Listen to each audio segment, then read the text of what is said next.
Cool. All right, Quincy, help me out here. Give me just some good advice. I just need some simple good advice on how do you use your GRC program to a competitive advantage.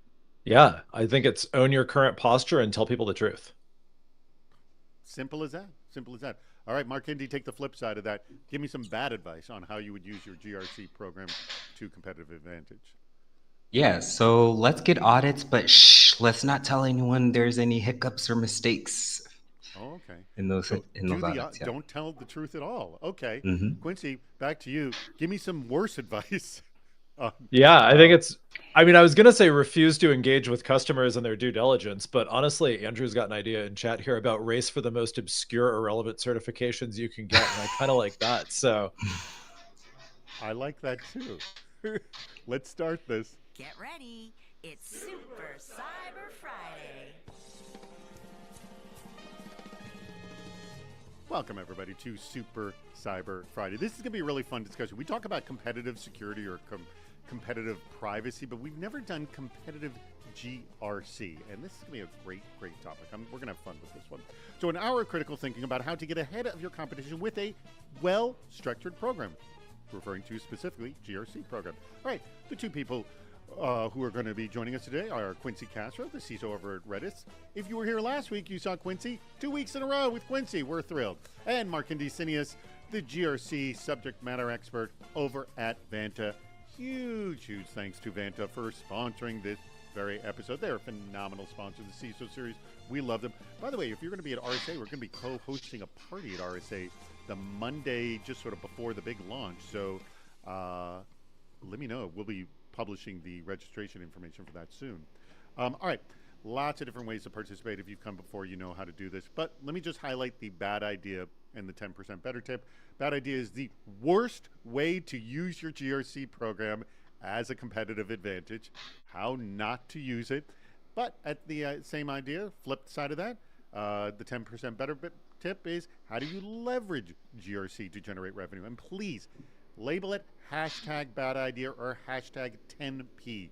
The reason for this is we pull the chat room and we pull the bad ideas and 10% better tips. And if you don't hashtag it like that, it's hard for us to find, or maybe we'll never find it.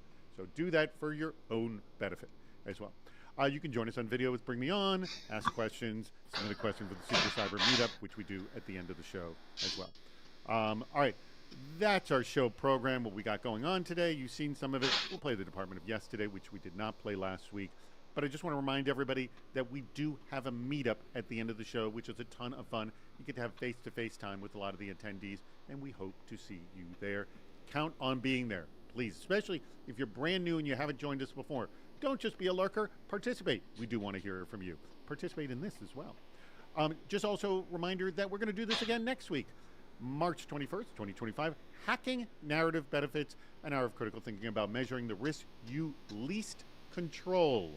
Those risks you cannot control, the narrative threats. This is actually this is such a massive departure from how we normally do the shows. It's about like what people say about you online, how to manage that.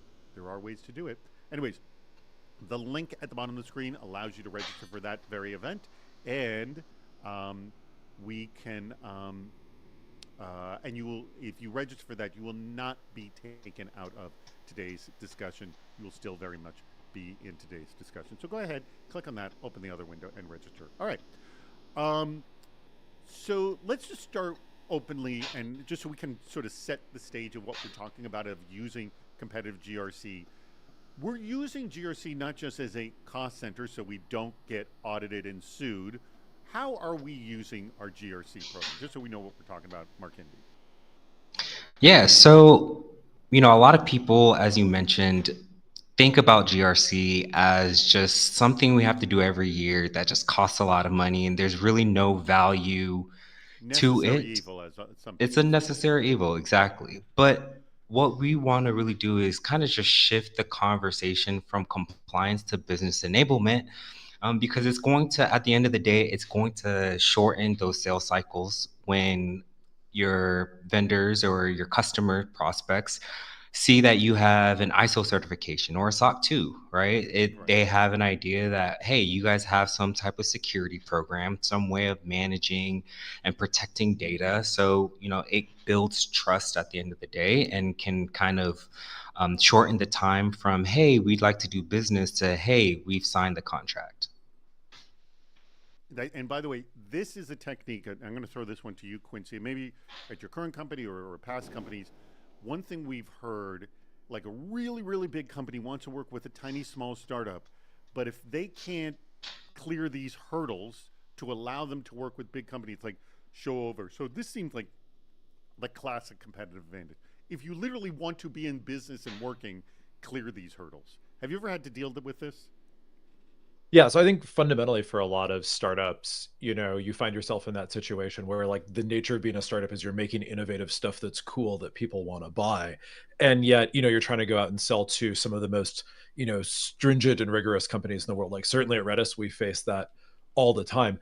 I think what I've seen is certainly for us when we go out and we deal with these big tough players, they know like, hey, you're a startup. Hey, you're kind of a mid-sized tech company. Like we get that you're not going to be perfect.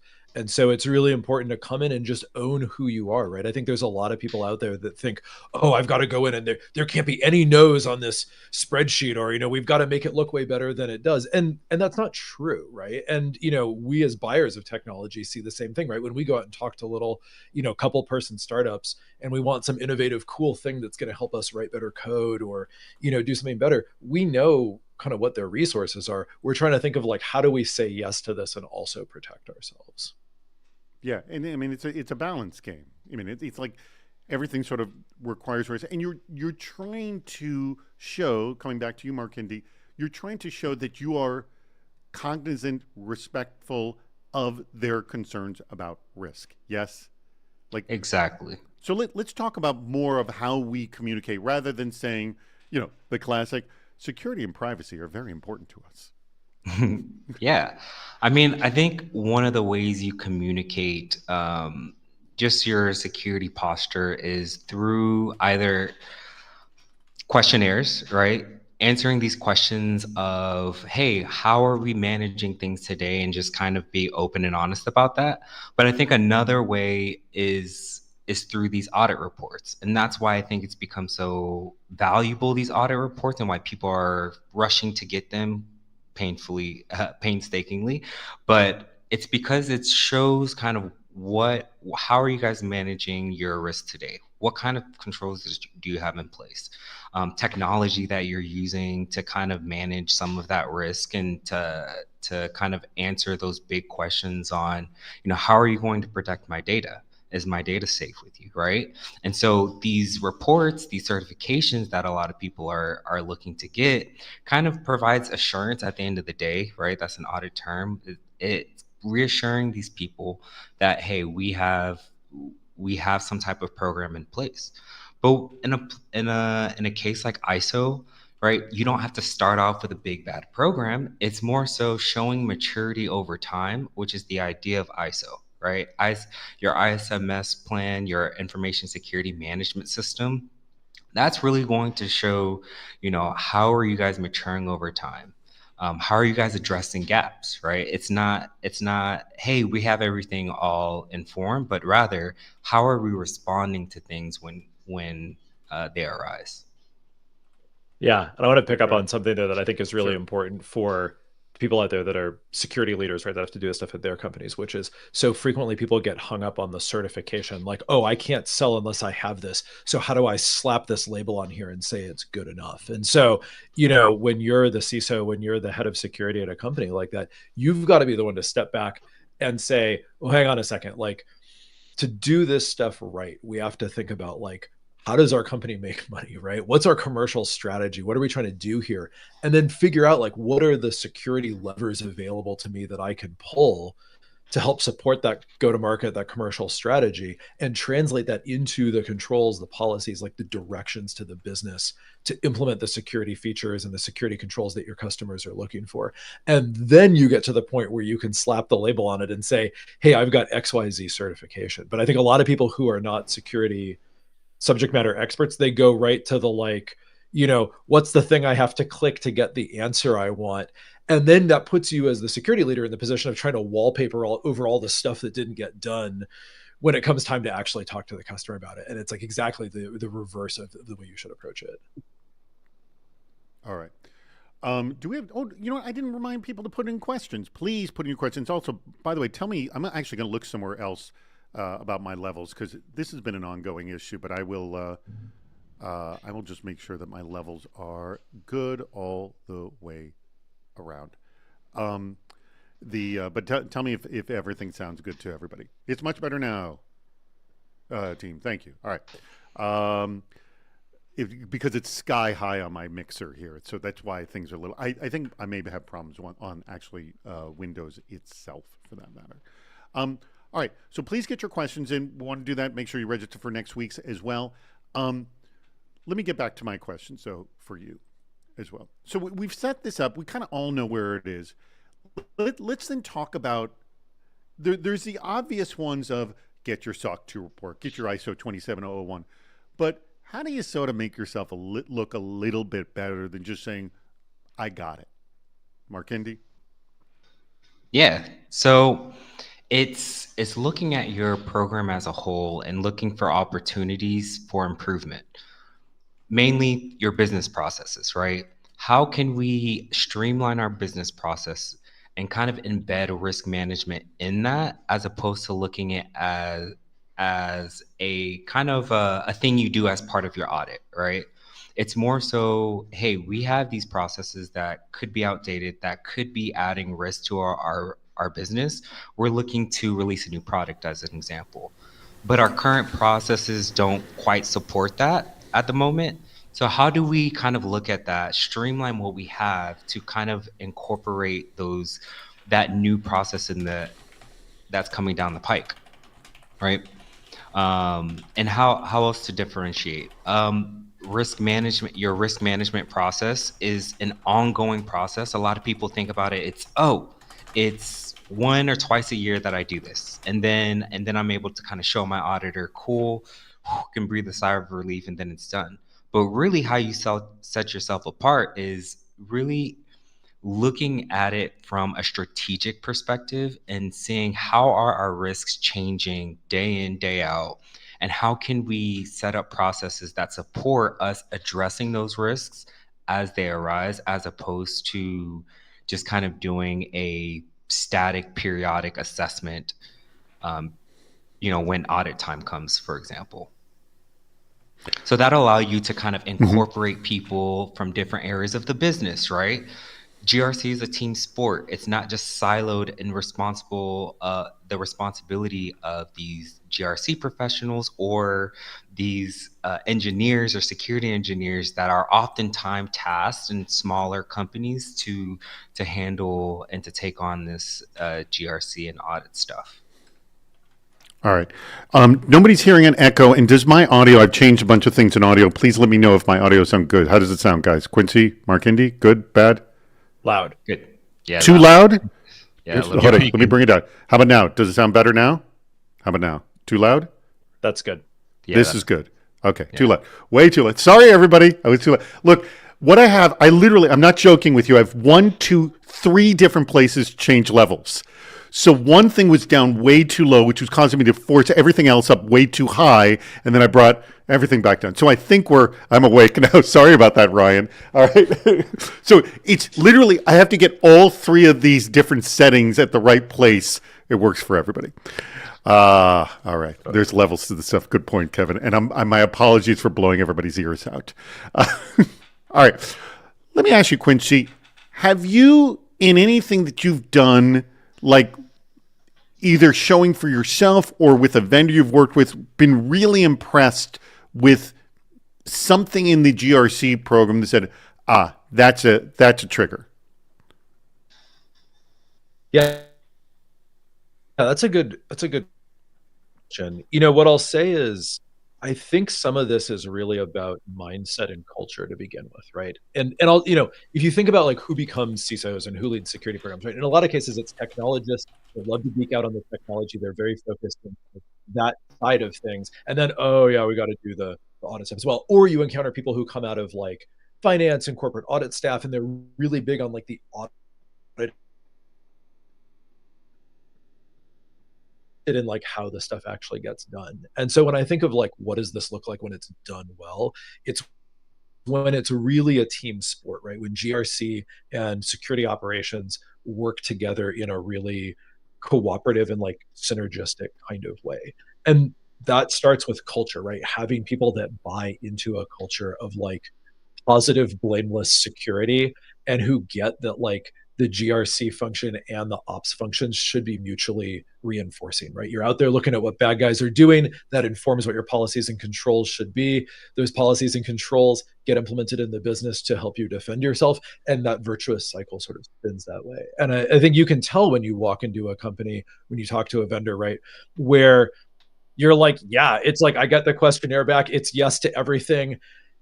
10 people work there, like I know this isn't true, you know, or like the converse of that, where you get these like super legalistic kind of answers to things, and it's like, you know, what's going on here exactly, you know, or people say like, well, just trust us, like we, you know, our secure platform totally protects your data no matter what, and you're like, I don't feel right about that. So, you know, it's kind of a long-winded way of saying I think so much of this is really around culture and like having an effective culture at the company that supports doing security the right way. I like the idea of culture. All right, we have our first game. We got to play a game. Here we go. Do you know what others are thinking? On the public interest. All right. I have not seen this. I'm going to play along with you. Our fantastic producer, that would be Mr. Richard Straffolino. He is the one who did this. Oh, by the way, I've toyed with the levels again. How do I sound now? Quincy, Mark Indy, good? Yes. I brought it down agreed. a little bit more. Hopefully not. Is anyone hearing any static or no? Yes? We're all good? I sound good? Yes? Yep. Okay, cool. All right. Let's get into this, everybody. Here we go. 4 questions. Everyone, audience. Let's play this. Yet a bit of pop and bit lesson before. Oh God, I can never win here, Gary. All right, first question. Okay, by the way, I've been told by Rich he does know what GRC stands for. I'm just going to leave it at that. He does know. He knows it does not stand for Group Resource and Coordination, but still, it's a form of GRC. It's just Rich, our producer, is very creative in this game. So I will start with you, Quincy. Which one do you think gets the most average monthly search queries, Group, Resource, or Coordination? I'm going to say group. Group. Mark Indy, what do you think? I'm going to say resource. I'm going to say group too, and I'm going to the theory, and I've done this theory many times, but resource is a good one, going for the simplest word. But again, it's always bizarre because they're searching just this one word, and amazingly, people will type in group or type in resource. I remember, by the way, years ago, I was doing these focus group exercises where I was trying to see how people buy computers, and I would just say, "Oh, go buy a computer," and literally someone would type in the word computer into a search engine. And I'm like, what? So people do this. All right, you say resource, Quincy and I say group. Let's see what the answer is. It is group. Oh, wow. Okay, my theory of the simpler word did work on this time. All right, so Quincy and I have one. Hold tight. Mark Indy, here's it goes. Generate random complications. I like that one. Again, Rich does know what GRC stands for. Mark Indy, what do you think it is? I'm going to go with generate. With D. Generate. D. What do you think, Quincy? This is a tough one. Yeah. Well, you're breaking up, Quincy. Are you there? I can't hear you. Oh, sorry. Complications. I'm scared to go with complications just because it's a longer word, and I don't know if everyone can spell it. You said generate, right, Mark Indy? I did, yes. I'm going to go random. I'm just going to go random. Let's see how this works. We're each picking one. One of us is going to win. The other two are going to lose. Let's see. Okay, a few people are going random. Let's see how it goes. Random wins. Oh, wow. Random wins. All right. Okay. So 2 for me, 1 for Quincy, 0 for Mark Indy. You got 2 more to work on here, Mark Indy. Hold on. Here we go. Here we go. Third one. Grumpy resentful CISO. Oh, this is good. I'll go first on this, and I'm actually going to say CISO because why the friggin' hell would you type in grumpy or resentful? Like, for what reason would you type that into a search engine? So I'm going CISO on this one. Although this is a dumb move, because how many people? This is all people on the internet. I'm gonna, I changed my mind. I'm going grumpy. I'm going grumpy on this one. What do you think, Mark Indy? Yeah, I think I'm gonna go with grumpy as well. All right, Quincy. Yeah, same. Okay, 3 grumpies. If it's CISO, I'm going to be very angry with myself. Here, what is it? It is grumpy. All right. Nice. We got a 3, 2, Finally 1 on the going on board. right now. I may go 4 for 4, which, again, as I always point out, very, very difficult. I wanted to go CISO, but I just realized a lot of people don't even know what that hell is. Everyone like knows what Javier grumpy in and the chat resentful is. Javier in the chat has the right idea with Grumpy Cat here. I feel like a Grumpy good cat. portion of this Oh, Grumpy started yes. in Grumpy Cat. Good point, Javier. Very, very good point. All right, last one. Let's do this. Got ransomware crying. I'm going ransomware on this one. Although, why would you say got? You know what? I'm going to go with my theory of the shortest word. I'm going back to J. I'm going to J, got. Because I think they started to type something in, accidentally hit enter, and so they ended up accidentally searching the word got. That's my theory on this one. Also an So, J. abbreviation for Game of Thrones. Oh, yes. Ooh. Yes. Good point. All right, we're going J, got. What do you guys think? Quincy, Mark Indy? J. J. I'm gonna go L because everyone loves a good meme, and the crying Jordan meme is pretty popular. So we'll see. Oh yeah, and these are searches that were done just yesterday. So if it's a popular thing now, that should play. Okay, so Mark Indy may win on this one. All right, I might go 4 for 4. We're gonna find out. Oh. I went 4 for 4. But crying number 2 right there. Very, very good, both of you. I'm impressed. All right. Anyone else like me go 4 for 4? Do we have any other 4 for 4s? David can never play again. All right. So, Mark Indy, this is what we were talking about. Oh, by the way, we got a lot of questions coming in from the audience. I'm going to get to those in a second. So thank you, everybody, for getting those questions in. So this is we talked about this before we did this show. We talked about specifically how Vanta is doing this. I know a key part of Vanta's strategy is the trust center. I'm going to assume, but you tell me differently. Like Vanta specifically on this competitive GRC, is it really focused on the trust center, or is there more? Give us a quick pitch on that. Yeah, so I mean, at the end of the day, Vanta is positioned to help build trust on the internet and secure the internet. And we do that through several different ways, but one of the easiest ways is through our trust center. But then on the back end of that is how do you get to show that you're a trustworthy company? Well, it's, getting, the components of GRC into a position where you're not having to spend a lot of time in automating a lot of those tasks, policies, risk management, TPRM, third-party risk management stuff. So we kind of provide the Swiss Army knife in the GRC world so that you can kind of be more trustworthy for your vendors, customers, and prospects. So let me ask, just follow up on that. Is there something specific that your customers say that says this aspect, it could just be the trust center in itself, or this aspect of the trust center has kind of put us over the top with our being able to land contracts over our competition, things like that? Like, what has it been like? There's usually 1 or 2 things that really is the critical mover. What is that? Yeah, one of the things is through our third-party risk management module, where we're able to kind of send out questionnaires and automate a lot of the time spent on filling out questionnaires. So basically, you're able to kind of input a lot of knowledge pieces that go into to these questionnaires, and then in turn allowing people to kind of search that up for themselves. So it's kind of reducing the questions that get asked, the emails that get sent, and really kind of centralizing a lot of that and giving visibility into like your organization. Who's curious about what we're doing?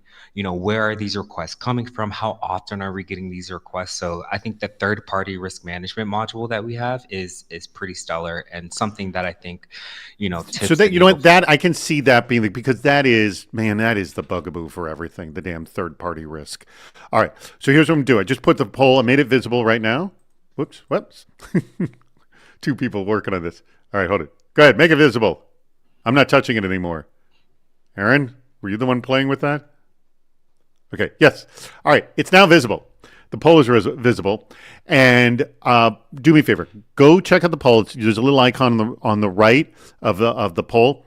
Go ahead and check on that, and we will make a nice warm handoff. Here's the thing. What he just said, the third-party risk management tool, less of a black box. Nobody wants to deal with that. Please, please, please, if you would like a nice warm handoff to our fine people over at Vanta, go to the poll right now and click one of the options. We will make that handoff happen. Please go check it out right now. Also, if you have not registered for next week's event, go ahead and do that at the very end of the show. All right, we got some questions, and let's get through them. Okay, this is from Anne Montanil Al-Otabi. I'm going to apologize if I butchered that, but let's start answering. Industry requirements are core, agree, but focus only on the space you will miss alignment to new and growth opportunities for your company. Thoughts on road mapping critical controls, and how do you recommend communicating that to sales, leadership, partners, leads, and customers? So this is critical. I'm going to start with you on this one, Quincy. This is critical control. People are concerned about this. How do we map, take it from we do the control to everybody knows about it? I think that's what it's saying. Here's the control. How do we communicate so everyone knows about it in sort of the most proper way? I'll put it in that way as well. Yeah. What do you think? Yeah, no, so this comes back, I think, to having just like a good, open, transparent program within your company, right? Because if you're doing your job as a security leader, then to my point earlier, you should be looking at your competitive strategy and go to market as a business and understanding hey, what are the security implications of the kind of trade we're engaged in, the kind of products we make, and coming up with some of these things yourself. So at Redis, we're working on AI powered copilots and AI specific products. So we're looking at ISO 42001, and we're one of the early adopters of ISO 42001 because we know that our customers are going to care about that stuff when they look at buying those AI products. And we want to make sure they feel confident that we have the right AI risk control processes in place. If you're engaged in heavy industrial manufacturing and digital industrial kind of products that could hurt somebody, then there's other certifications and other things you want around that kind of stuff. So that's part of it. But then also being really engaged with your sales and product management leaders and understanding what they're seeing, because they may have customers that have certain country specific requirements that they're bringing in and saying, hey, we need to get TSAX because we're trying to sell into the German auto industry or something like that. And so then you have to kind of sit there and broker hey, is that a thing that we're going to invest in doing? Does that add new controls to our internal controls framework, and we're going to have to make changes to what we do to go satisfy that. And is the juice worth the squeeze, right? You always sort of sit there and look at these things and say, yeah, I have to do this to meet this framework, but does it also buy down risk within the business that I care about as well? And sometimes it does. And you think, hey, we've been trying to make progress on this area. And now look, we could have some revenue associated with that. Sometimes you look at stuff and you say, well, look, we're not really materially reducing risk by meeting this standard. Is this something we want to invest in? And that's when you really get to play that role of being a real leader within the business, and not just, hey, you're the IT compliance person who's got to slap stuff together to get a certification. I can't hear you, David. I don't know if anybody else can. I can't either. Because I was on mute. My apologies. What I want to say is that I want to tag that very last thing that you said and bring this over to Mark Indy. So this idea of, and it kind of we alluded to it earlier, of how do we move from, oh, I'm just the paper pusher, the person that's just checking the boxes and yada, yada, yada, yada, to, oh, I'm actually aligned with the business, and the goals with the GRC program are aligned with you on how you're trying to close sales or improve customer relations and all that kind of stuff. what is that bridge we're looking for? Because that is, by the way, to me, that seems like a big leap conceptually for a lot of people who traditionally work in GRC. Yes? No? Yeah, totally. I think it goes back to building this culture of compliance or culture of compliance GRC and making it more than just a static thing and more of a continuous program. A lot of people, how do you create this culture of compliance? I think it's by one buying into this idea that, hey guys, if we're all engaged in this team sport, if we're playing our part, if we're keeping our ears low to the ground, and kind of identifying stuff that could potentially hamper our ability to get dollars in the door, we have that responsibility of making sure we're all secure. So what does that look like? Training, I think, is really important. And I'm not talking about just the static once a year training, but really ongoing training that says, hey, as our risks change, we have to kind of change with the landscape that's out there and Mm-hmm. kind of let people know that this is important to us. And so we want to make sure that you're clued in on our priorities, on our objectives, and hear how you can help us achieve our objectives. Honestly, we hear this whole thing about transparency, and honestly, I think about things like these trust centers.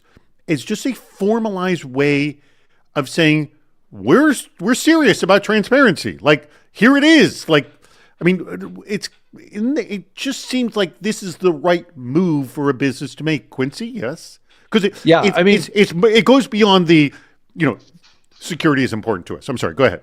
yeah, no, I mean this is what's fun about being in a role where you're both running the TPRM function and the GRC function, right? Because you get to see what it looks like from the buyer's perspective as well as being a seller at a tech company. And I would put this out to the audience. Like, do you ever go out there, you have to do TPRM reviews and you're like, who's this company? And like, they're not answering stuff. You get the answers back and they kind of suck. And you think, wait a second, I also do this process for the people that buy from us. I know what it looks like when this is done properly. And so for me, like that whole, and we've had a trust center at Redis for a couple of years now, and it's been great. One, because it lets people just come in and take the information they want, and so there's that practical kind of friction reduction. But I think bigger picture than that, as security professionals, we know what it looks like when people are making stuff up, and we know what it looks like when those things are real. And I think having a trust center that is capable, where people say, yeah, just sign the NDA and come in here and take the SOC 2 and take the info you want. You can see the pen test report. Like, there's nothing to hide here. If you scratch the surface, it's going to be the same all the way through. I think that gives people confidence that goes above and beyond any one certification, right, or any one piece of evidence. Mark, can you please answer this question? Because this is your bailiwick. This is what you deal with all the time. It does seem like the ultimate in transparency, and maybe talk about like where it has to evolve to, because this is really just the starting point. Yes. Yeah, I mean, the Trust Center, I think, has completely changed kind of the expectations Mm-hmm. of communicating security and compliance, right?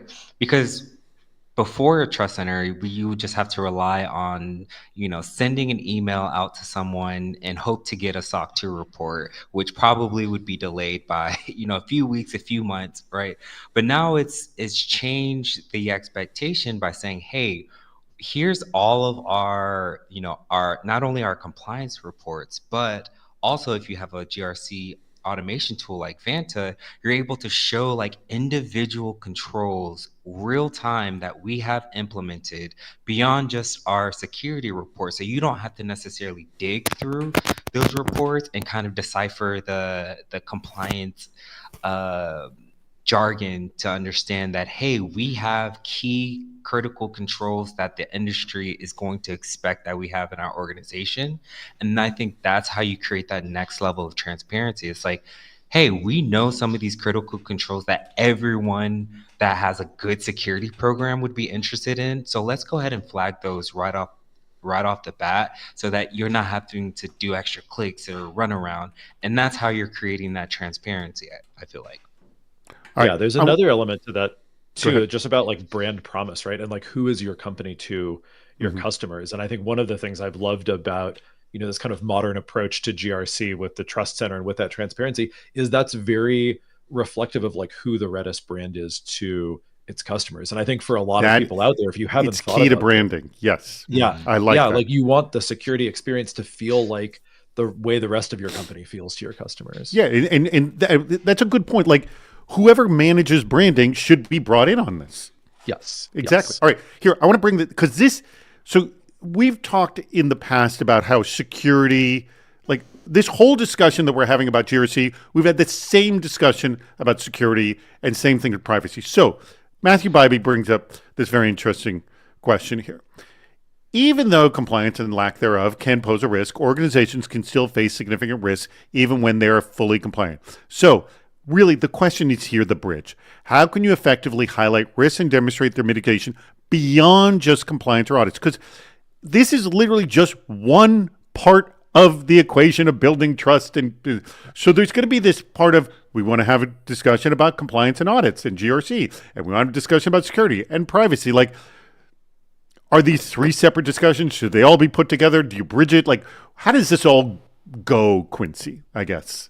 Yeah, that's a really good point, right? And I think this is, again, another one of those things that gets missed by executives outside of the security space, which is you can be super duper compliant and still be like wide open to bad stuff happening. And I think that's why it's so important. One, as security professionals, that we always talk about risk and probability, right? And not like making firm commitments around security that we know in practice are not true, and like how many serious incidents have you seen in the news where you go look at the victim and you think these guys kind of have their act together on security, like, and so we should all know that those things are out there.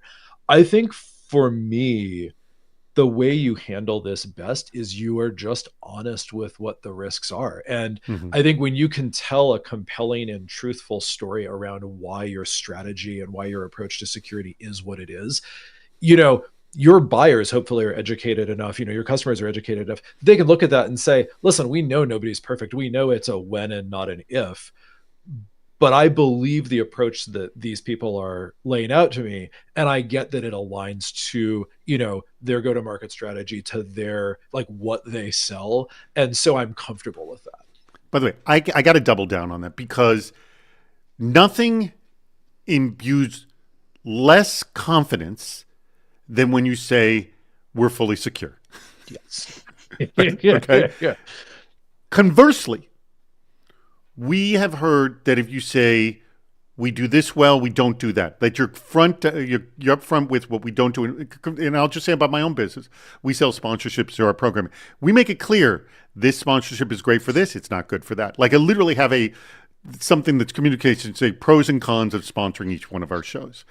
Yeah. So it's interesting. How do you play that game of trust here? You seem eager to jump in on this. Go ahead, Quincy. I'm going to let you jump in. Yeah, I was going to say, I mean, I think the benefit of having that sort of clear vision and strategy is then when you're not perfect on stuff, it's okay to go to the mat on those things. I remember talking to a startup where they were getting pushback around, they did this kind of pen testing, but they didn't do this kind of pen testing. And they were trying to sell to a big company. And the big company was like, well, you did this, but you didn't do this.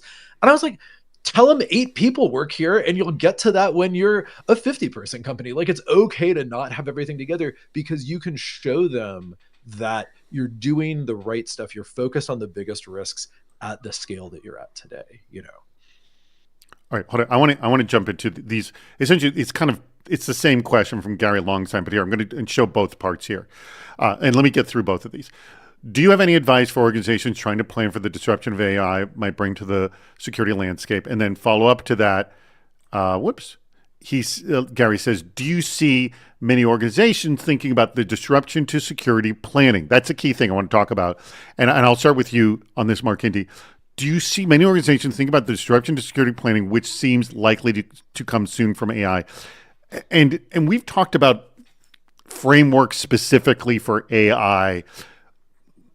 I don't even know. What does Vanta have to show? Because so many people are getting into it, so many companies, whether you decide to get in or not, the tools you're using are like, how does Vanta sort of present this? It's specific, we're talking AI here. Yeah. I mean, we're seeing a lot of interest being piqued from organizations who are building or incorporating AI into their tools that they're using, coding, how they're coding and how they're releasing these new features and products. And so at Vanta, we kind of equip our customers with, ISO 42001, by laying out, hey, here are the important things that ISO 42001 is really looking at, from, creating a plan to assess the risk of using AI in these different tools in our different processes. What kind of data are we interacting with AI, right? Is it high risk data, and how are we protecting our consumers' data, our business, various business B2B type of data, and also looking at, coming up with a plan on how we manage and mitigate those risks. That's some of the biggest things that we're doing here at Vanta, and on automating a lot of that, the mundane policy management, risk management part, and kind of taking the legwork off of customers, and kind of allowing them to kind of free up more, mental capacity for other things that are more important in their business. All right, Quincy, I'm going to ask this, and here's my feeling. I could ask you this question about AI and compliance and what people's concern is, and I could ask you the same question next month. It'll be a completely different answer, correct? Sure. Yes? Yeah. Yeah. I mean, as for AI in the GRC space, I just say bring it on. I mean, one of the biggest focuses across our entire team at Redis right now is how do we get more AI into our systems to make things better, faster, and cheaper, like as soon as possible. So in the GRC space, we're currently running some stuff right now around using LLMs to fill out customer questionnaires based on the huge volume of historic customer questionnaires that we've already answered. And we're seeing big improvements around that in the SOC space, obviously looking at like agentic SOC capabilities and things like that. But, there's so much, to your point, there's so much changing and going on right now. It's naturally going to evolve. And I think what we're going to have to do is just look at we did some analysis earlier this year, like where does generative AI change our risk profile? And for a lot of the things that were brought in and kind of raised as concerns, we thought, well, look, that's kind of a risk we already care about, right? Like putting data into, third-party AI tools is kind of like the data, security risks and DLP risks that we already talk about. And so we've tried to both balance this and say, okay, like here's where this may be different or it may increase something, but also try to bring down the panicky talk about it and just say, look, this looks like stuff we already care about. This looks like things that are already covered by policies we have. Let's not lose our heads here and make sure that we're able to say yes to as much as possible so people can go out and like do cool stuff and make cool things. And we're not sitting here from a position of fear, just trying to like put a lid on something you won't be able to keep a lid on. All right. We got a call. Hold on. Hello, welcome to the Department of Yes, where no request is ever rejected. All right, so there are some really good bad ideas here. And we're playing the Department of Yes here. And I'm actually going to hit you each with separate ones. So I'm not going to have you answering the same one. Because there's so many damn good ones here, and I like them. All right, I'm going to show the first one here. This one comes from Dwayne Grant. I like this one. Set up a fake trust portal under the name of your primary competitor, but do it really badly with failed audit reports and written with teenager grammar and lingo. So I'm assuming a lot of acronyms and LOLs and things like that. I'm throwing this one to you, Quincy. Why do you want to do this? Because I want to be fired on the spot. No, you don't want to be fired on the spot. Come on. Oh, this is so horrible. I don't think this is that bad. I kind of like it. It's a way to go after your competitors. I have to come up with a silver lining here of why this is a good idea. Yeah, why do you want to go? I already know. I have the answer in my head. So I think, if you're struggling to distinguish yourself, okay, so here, if you're struggling to distinguish yourself and you genuinely believe that all PR is good PR, then this is certainly a way to get to the top of the headlines in, TechCrunch or whatever, and kind of get your 5 minutes of fame. And doing that maybe has a positive influence on your sales and your company and sort of brand awareness. Hooray! I would do that. That's not the one I was thinking of. You know, I'm going to let you have a chance on this one, Mark Indy. Why do you want to do this? Yeah, why I think it takes away from it. It's a distraction, and so it gives us more time. No, I'm not giving you that one. It's not. Okay, cool. No, the correct answer is here. Who needs to know it was you? Seriously, no one needs to know it was you at all. This could be completely private. It could be underground. You could. This is not that bad of an idea. It just isn't. There's nothing here that says you need to let people know it was you. None. Let's go. Okay. I'm gonna set you up with another one here. Here we go. This one comes from Matthew Bybee. Here we go. Mark Indy, this is all you. Alternate. I like this one. Alternate yes, no in each question in a security assessment. That way, your program will show at least 50% efficacy. Which is that's still a failing grade, but still. Why do you want to do this? I think it'll just shorten the time that we'll have to do these security questionnaires. Sir, yes, sir! It'll save massive amounts of money. I mean, literally, you just Christmas tree the whole thing. Yes, do you agree with this, Quincy? I do kind of like it. I feel like maybe a little bit of randomness in the way the questions are answered might be helpful, but yeah, I mean, if we assume that all of this is sort of nonsense and is all sort of performative, then yeah, I mean, why spend any more time on this than you absolutely have to? I like Mark Indy's answer. Like, let's just get these things off our plates and move on to actually doing security. All right, and I'm going to throw this last one with Victoria Gonzalez, who I believe is going through a bunch of audits right now, and my guess is this thought has crossed her mind.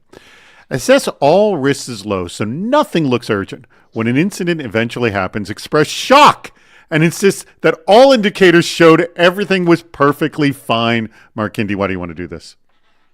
Hey, we did the right thing on our end. It just happened, so it's not our problem. Things do happen. Yes. Quincy, why do you think this? I think this is a phenomenal idea. Yeah, I mean, I think that's exactly the right approach here. Hey, right, we did our risk assessment. It's up to us how we assess the risks. Didn't think that having default credentials on an RDP server was a big deal. It's shipped that way. It's probably fine. So that's the thing. How could that come back to bite us? Hedge your bets. So so it won't. So the idea is if things go bad, they're like, well, this is not what we predicted. Things don't always happen the way you want them to. Make it more fun by adding in like high risks that are like solar flare disrupts satellite communications or something. Yeah, I'm totally down with this. All right, good job on everyone with the bad ideas. I like them. Very, very good bad ideas. Let me just keep an eye on Tim. Oh, a few things I want to remind you.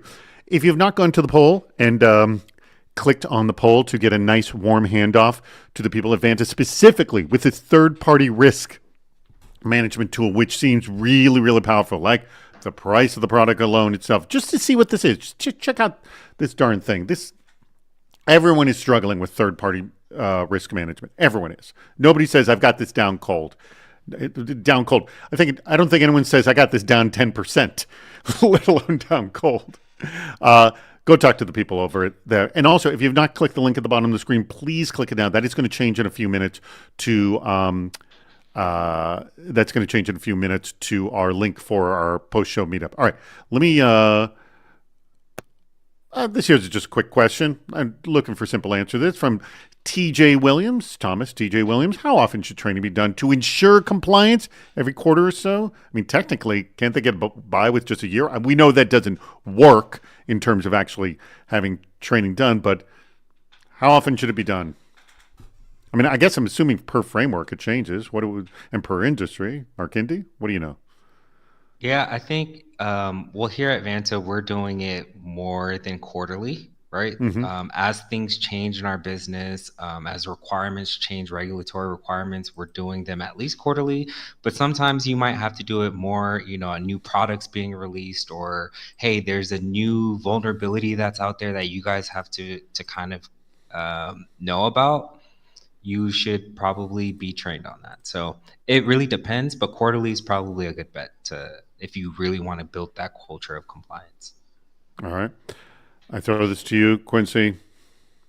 Yeah, I mean, we do awareness training a little bit at a time, like 5 minutes a month around the Okay. things that people can influence. And I think that's key, right? You don't want to train people on controls that they're never going to touch or see. Hmm. And so for the people that have some of the more in the weeds stuff, we try to hit them up separately. Good advice right there. All right. Um, all right, where we go? Oh, you know what? Let's do this. Let me get. I'm going to do. We'll have a few minutes to go. Let me go through the closing items here, and then I'll come back. Just let me remind everybody. Click the link at the bottom of the screen that says "Hacking Narrative Threats" to register for next week's event, because that's going to change in just a few minutes. I'm going to go. We still have about 9 minutes left in the show. I just want to go over this stuff, and then we'll go for our last closing questions here.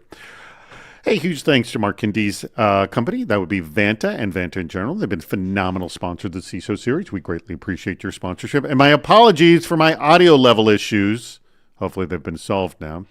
I think I found the problem. Hey, guess what? Starting in about 100 minutes from now, we have our show, Cybersecurity Headlines Week in Review, which you can hear just as a podcast if you subscribe to the podcast. But if you'd like to participate, like we do right here, and discuss the week's news with an expert, we have Nick Espinoza, host of the Deep Dive Radio Show. Please, please, please join us. Join us for that. That is over on YouTube. Just go to youtube.com/CISO series or go to our website, click the events page, and you will see Nick's smiling face in the photo. Click on that, and you can join us live. And we try to incorporate your comments in the show, in the live show. So just like we do here as well. All right. This has changed. Look at that. Look how fast that is. So the link at the bottom of the screen is for our Discord. You can go ahead and open that now. We'll be over there in a few minutes, but you get a chance to, we all get together to chat, to discuss, have fun after the show. This is a lot of fun. I want to see some new faces. So if you've never been to one of these, I'm talking to you. Come join us. Come join us. The lower left-hand corner is where your AV stuff is there as well. Now, would you like to sponsor a Super Cyber Friday? Guess what? We got availabilities coming up in May. So just ping me at info@cisoseries.com and I can give you information. And you could be a wonderful sponsor of this program. All right. Let me ask this question. I got more questions too, but let me ask you this question, Mark T&D, before I jump into other stuff. What have we not discussed that we should be discussing, or we should have discussed? Yeah, I think, how do you gauge you're actually efficient with your GRC program? Like, where are you getting those gains, those wins? And I think some of the ways that you can kind of identify whether we're efficient or not, or how can we kind of reduce the time that we're spending in GRC. I think it's how much time are you spending in gathering evidence during audit? How ready do you feel when audit time comes around? Are you the person that's scrambling last minute to get everyone together? Hey, here's what's going to go down. Or are you the type of organization that kind of already has, evidence is gathered, we have our policies set, we've done the trainings, we've done those tabletop exercises, right? I think that again speaks to the level of maturity that you have with your GRC program as well. Sales and enablement metrics. So reducing the turnaround time on these security questionnaires. Like, how much time are we spending on these things?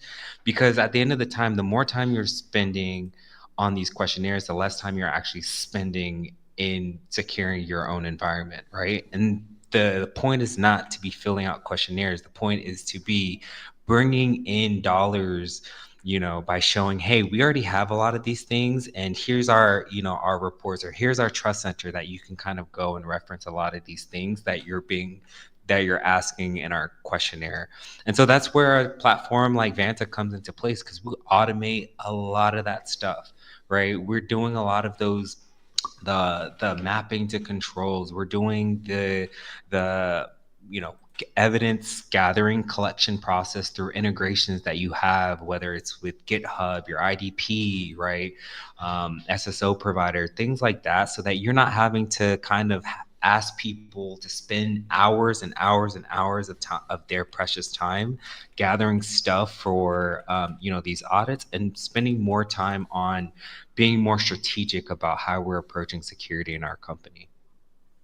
Quincy, you were kind of pointing that. What were you acknowledging right there that Mark Indy just said?